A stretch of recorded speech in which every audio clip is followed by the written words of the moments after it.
wajahmu dan berseru Jika seseorang mengajak kita pergi, lalu dia memberitahukan bahwa tempat yang kita kunjungi itu adalah tempat yang sederhana, namun susah menjangkaunya, maka tidak pas kalau kita kecewa saat kita menemukan apa yang sudah diberitahu itu betul adanya. Bukankah sudah diperingatkan dari awal? Demikian pula tentang mengikut Yesus. Tuhan Yesus memperingatkan kepada murid-murid di dalam Yohanes 16 ayat yang pertama sampai ayat yang ketiga. Semuanya ini kukatakan kepadamu supaya kamu jangan kecewa dan menolak aku. Apa yang Yesus katakan? Yang pertama, kamu akan dikucilkan, bahkan akan datang saatnya bahwa setiap orang yang membunuh kamu akan menyangka bahwa mereka berbuat baik bagi Allah. Mereka akan berbuat demikian karena mereka tidak mengenal baik Bapa maupun aku. Yesus sudah memperingatkan para murid, kalau nanti kamu dianiaya, kamu dikucilkan, kamu ingin dibunuh, kamu jangan kecewa. Tapi faktanya murid-murid dalam Yohanes pasal 21, mereka kecewa. Dan mereka pergi kembali menangkap ikan. Padahal mereka sudah ditahbiskan menjadi penjala manusia. Saudara tidak boleh anggap remeh dengan kekecewaan hati saudara, dengan jalan hidup yang Tuhan bentangkan di depan saudara. Kita tidak boleh anggap remeh dengan rasa kecewa kita, lalu kita mulai seakan-akan mengaminkan rasa kecewa kita, sehingga kita mulai bertindak di luar daripada panggilan kita, di luar daripada apa yang Tuhan inginkan untuk kita lakukan. Dalam hidup ini, saudaraku, paling tidak ada 3 hal yang sering membuat kita kecewa. Yang pertama adalah dalam Matius 11 ayat 2-5, di sana ada kisah tentang Yohanes Pembaptis yang dipenjara, lalu murid-murid bertanya. Ayat 3, lalu menyuruh murid-muridnya bertanya kepadanya, engkaukah yang akan datang itu atau haruskah kami menantikan orang lain? Yesus menjawab mereka, pergilah dan katakanlah kepada Yohanes apa yang kamu dengar dan kamu lihat.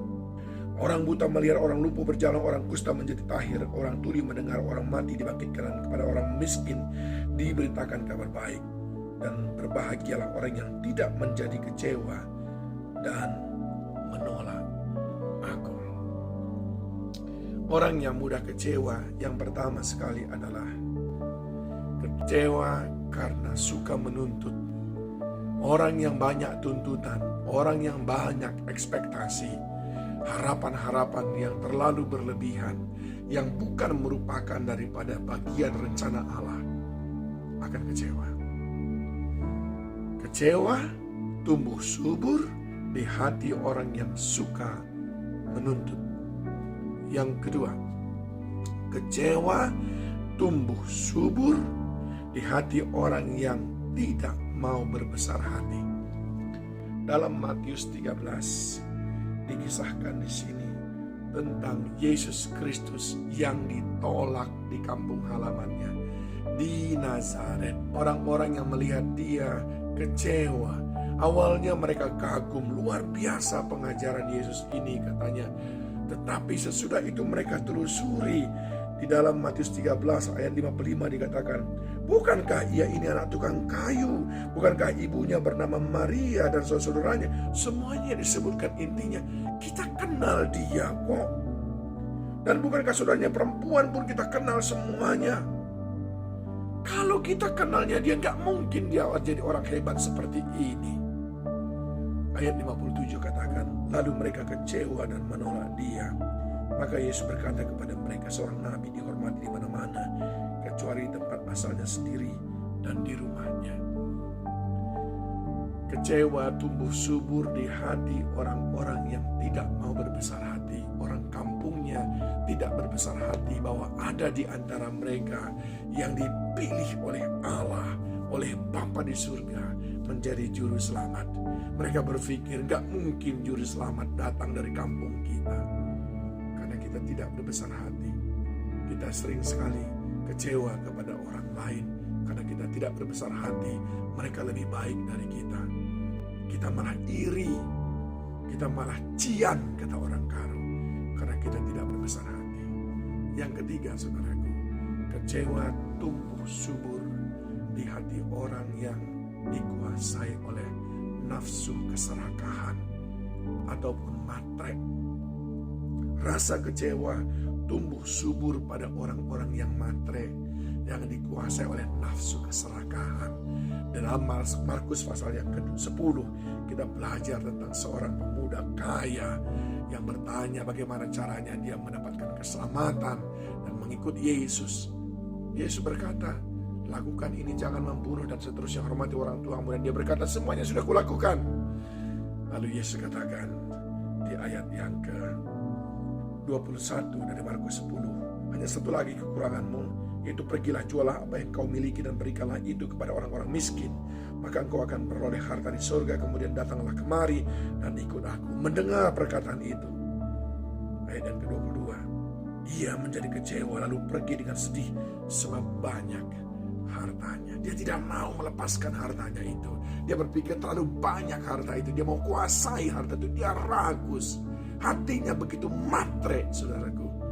Orang-orang yang hatinya dikuasai harta akan banyak kecewa. Sedikit saja diambil orang, dia kecewa. Sedikit saja hilang, dia kecewa.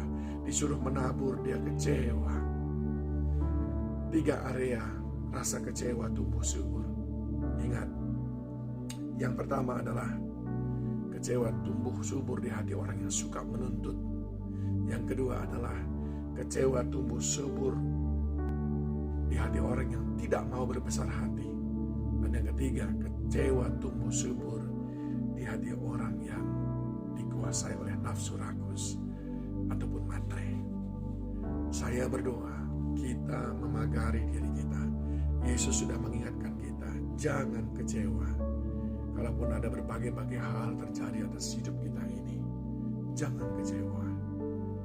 Tuhan Yesus menolong saudara. Kaulah